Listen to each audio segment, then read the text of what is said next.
ACCA big change. How was it? I get it. Because ACCA announced very late that June sitting will be the last one for SBR UK, so by this very time, many people would actually register for this exam, and it felt like all their effort to pass the UK version was meaningless, was not needed by anyone. Then I do understand how come that people were so nervous about this big change that was announced pretty early. But ACCA is a professional qualification, and of course they would not change the syllabus so very abruptly with just a short notice. So it's okay. And as you can see, chances are that you will qualify before any of the changes will actually apply to you. Now, before we are going to start, I will tell you a little bit about myself. My name is Lilia Kirilenko, and I am an ACCA tutor for over a decade. On top of that, I worked as a CFO, I worked as a financial consultant, so I do apply whatever I learned with ACCA in real life, and I also hear the feedback from the industry towards the ACCA qualification. And one of the problems would be that people actually would love to get the knowledge, but the previous ACCA qualification would be very time-consuming. It was just so many exams that you needed to take and pass. So it was expected that the number of exams would be shortened. And it actually is something that has happened before. For example, when I took my exams, I was supposed to pass 5 professional papers, not 4. And it was later that P1 and P3 got combined, and half of the syllabus of P1 was actually cancelled. So as you see, this is the process that has started years ago. The simplification has started years ago. My times, we were supposed to calculate BSOP model by hand. So we were supposed to calculate those ND1s, D1, D2, and so on, and we were supposed to know how to do that. And we were supposed to do that by hand with our calculator. Now you don't have to do that. And that is actually what the world is doing right now. We are simplifying the processes, but we need very solid ethical stance. We need values and the ability to understand whether the output that we get is the correct one, is justifiable or not. And that is what the change is about. So as you can see, and you can see that from this devoted page on ACCA website, we are going to now have 3 types of qualification.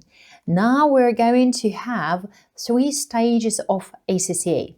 It would be foundations, and foundations would be just accounts preparations, management information, decision making with data. That is something that the majority of you would get exemption, so you wouldn't even meet with that. So we don't really consider it as part of ACCA qualification that we are aiming at.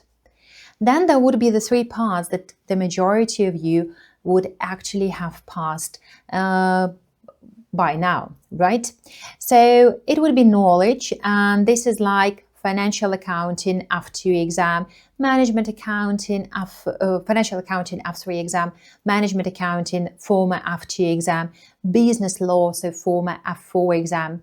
Then we have expertise, and this would be the rest of the fundamental level, so taxation, financial reporting, audit, finance and investment, which is financial management, performance and data analysis, which is PM, performance management. I expect that the syllabus is going to be revised a bit, but the majority of it will stay the same. And there will be strategic professional. With the strategic professional, we are going to have some real changes, because now we are going to have just 1 optional exam.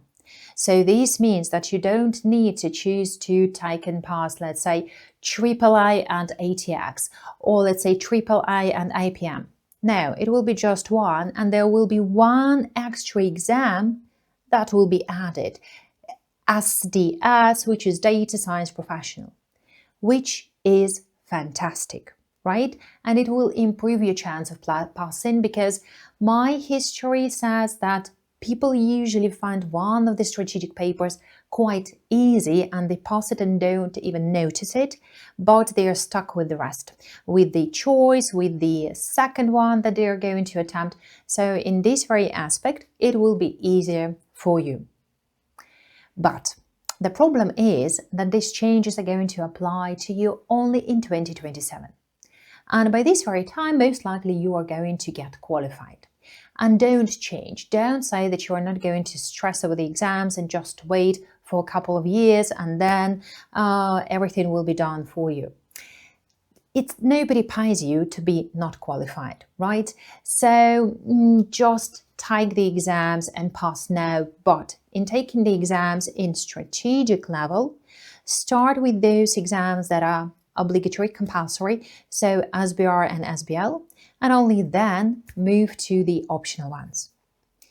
You can actually play with a wonderful tool that ACCA has embedded in here. You can click on the students when you choose your journey.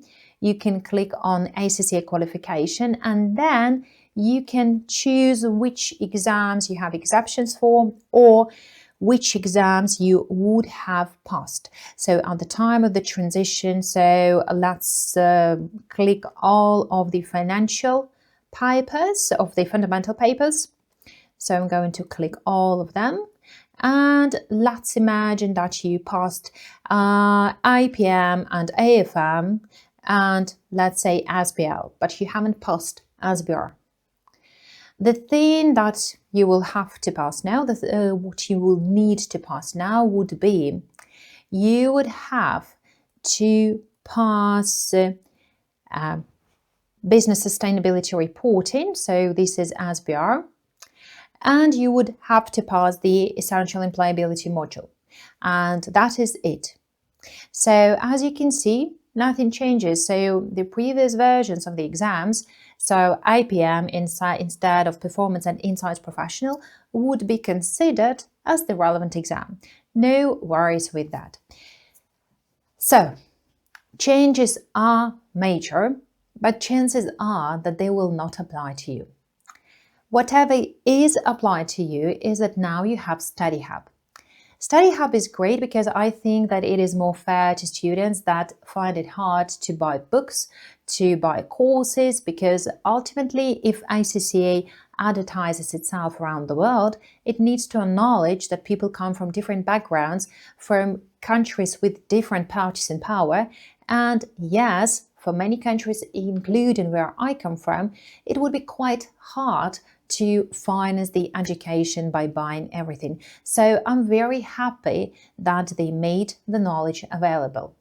But I would stress the fact that the knowledge that is there, Study Hub, it is okay, but this is the bare minimum. And if you want to spend less time, less effort, if you want to increase your chance of passing, try and get some materials from learning providers. Book would be better. Well, book would be great. Book is going to give you more examples. If you can buy a course, it would be even better, because in there you will have more communication with the tutor. You will be able to ask questions, get answers. So this will make sure that you pass at a shorter period of time. And it will save you lots of time for preparation and mental effort. And if you can buy one-on-one classes, this will make your process even faster, even easier, even more enjoyable. Well, as for me, I have a fantastic course on SBR that you can see in the description below. And this is really a fantastic course because it takes into the consideration how adults learn. So the knowledge is going to be visualized. We're going to have lots of examples from real life. And also, I make sure that I teach people how to see the answer within the question. So I will teach you to pause and make sure that each and every sentence of yours is going to generate marks. And as for the rest exams, so outside of SBR, you can contact me for one-on-one classes. For the majority of exams, people can pass by taking 10 to 15 classes and doing some homework. So these individual studies will help you to just make the process more efficient. Thank you for watching. Don't worry about ACCA big change, and let's get qualified before the changes will apply to you. Hey, bye!